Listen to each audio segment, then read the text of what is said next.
रोज़मर्रा की ज़िंदगी में हम गीत संगीत को काफ़ी महत्व देते हैं और ये हमारे जीवन का एक महत्वपूर्ण अंग भी बन गए हैं। ये गीत चाहे किसी फिल्म, किसी कवि या फिर किसी साहित्य से लिए गए हों, इन गानों का हमेशा कुछ ना कुछ अर्थ होता ही है। इस गीत के लेखक, गीतकार, संगीतकार व फिल्म निर्माता का हम बहुत आभारी हैं, जिन्होंने इस गीत को शब्द, लय एवं संगीत से संवारा है, जो समाज और मानवता के लिए प्रेरणा स्रोत है। इन्हीं कुछ गीतों का संक्षेप में हम अपने रचनात्मक विचार प्रस्तुत कर रहे हैं।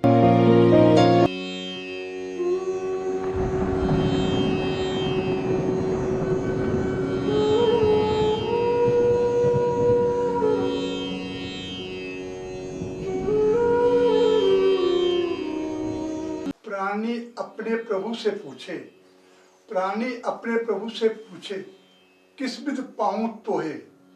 प्रभु कहे तुम मन को पाले, प्रभु कहे तुम मन को पाले, पा जाओगे तुम मोहे, पा जाओगे तुम मोहे।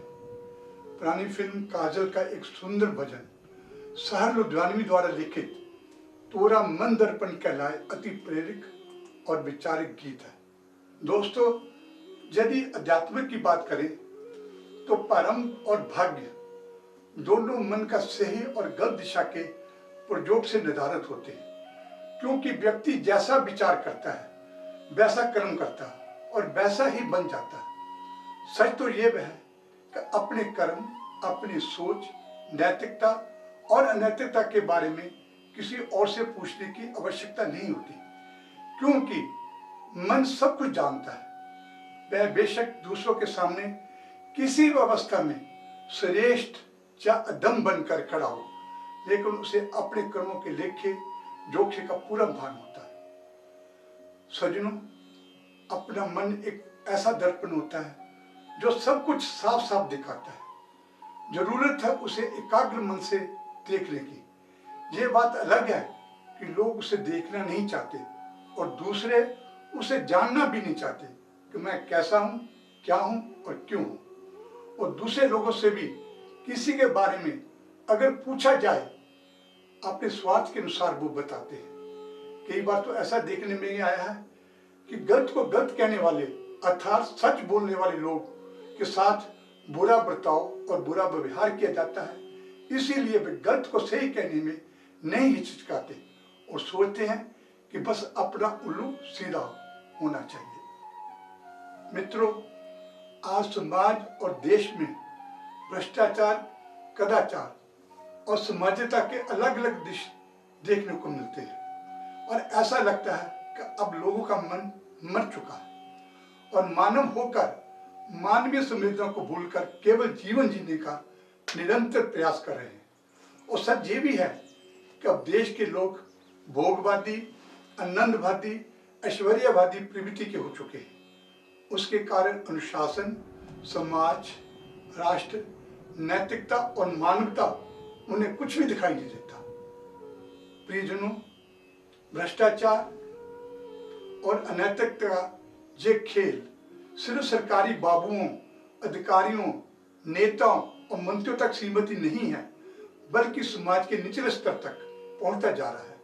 ये नजारा अगर देखना चाहते हो तो कहीं भी देखा जा सकता है, जैसे ट्रैफिक नियम सरेआम तोड़ना, पकड़े जाने पे 500 या 1000 रुपए देकर छूट जाना, ration card, gas connection, driving licence जैसे रोजमर्रा के काम करवाने के लिए सरकारी विभागों में नियम तोड़ते तोड़ते, रिश्वत देते देते भारत का नागरिक कितना गिर चुका है कि उसमें भ्रष्टाचार, कदाचार, आतंकवाद जैसी बुराइयों से लड़ने की धार ही नहीं बची हो। इसीलिए उसके अंदर से राष्ट्र भावना धीरे धीरे मरती जा रही है और जिन लोगों का जीवन अनैतिक रास्तों पर चलने का आदी बन चुका है, उनसे तो आप क्रांति की उम्मीद करके खुद को गलतफहमी के शिकार बन रहे हो और हम आत्मचिंतन की भावना से दिन प्रतिदिन मुक्त होते जा रहे हैं। इसीलिए समाज के बीच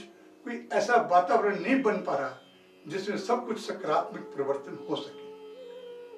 दोस्तों, मानसिंह तहसीलदार सिंह, लाखन सिंह जैसे बड़े बड़े डाकुओं का अदालता, नैतिक मार्गदर्शन और शिक्षा द्वारा मन परिवर्तन हुआ। उनमें से एक प्रेम, दया, करुणा और ममता जैसी भावनाएं पैदा हुई और बाद की जिंदगी उन्होंने बड़े चैन से बिताई। इसी तरह हृदय परिवर्तन के बाद श्रीमती फूलन देवी सांसद बनी और जीवन और जनहित के कार्यों में लगाया। नैतिक अनुकूल वातावरण और हृदय के परिवर्तन का प्रयास महात्मा बुद्ध के समय से होता आ रहा है। उदाहरणतया डाकू उंगली मार। दोस्तों, हर अपराधी के मन में कुछ अच्छे विचार सुषुप्त अवस्था में होते हैं और कोई भी गलत काम करने से पहले वह एक इंसान भी तो होता है। अगर वह अपने मन रूपी दर्पण पर अपने कर्म रूपी चेहरे को देखे तो अपना आकलन अच्छे प्रकार से मानव जीवन से कर सकता है। अपराधी अपराध करने से पहले एक बार अपने को मन को देख ले तो शायद वह अपराध ना करे। बलात्कारी अपने होश में अपने मन पर गौर करे तो शायद वो महापाप से बच जाए। आतंकवादी विनाश करने की मानसिकता पर एक बार विचार कर ले तो शायद आतंकवादी ना बने। धर्मगुरु जो दूसरों को सीखने का उपदेश देते हैं वह स्वयं नैतिक सबक ले ले तो शायद समाज में नैतिक को अपार बल और शक्ति मिले। सज्जनों, अगर जीवन की शुरुआती सीढ़ी पर ही ऐसा वातावरण बनाया जाए जो व्यक्ति को हमेशा आत्मचिंतन करने के लिए प्रेरित करे, क्योंकि कहा गया है कि मन भ्रष्ट तो जीवन भ्रष्ट, और हमारे ऋषि मुनियों ने भी कहा है मन के हारे हार है, मन के जीते जीत। मित्रों, दुनिया के समक्ष हम स्वाभिमान से तभी सीना तान कर खड़े रह सकते हैं जब हम अपने मन की नजरों में ना गिरे हों, क्योंकि मन जीवन का आधार है।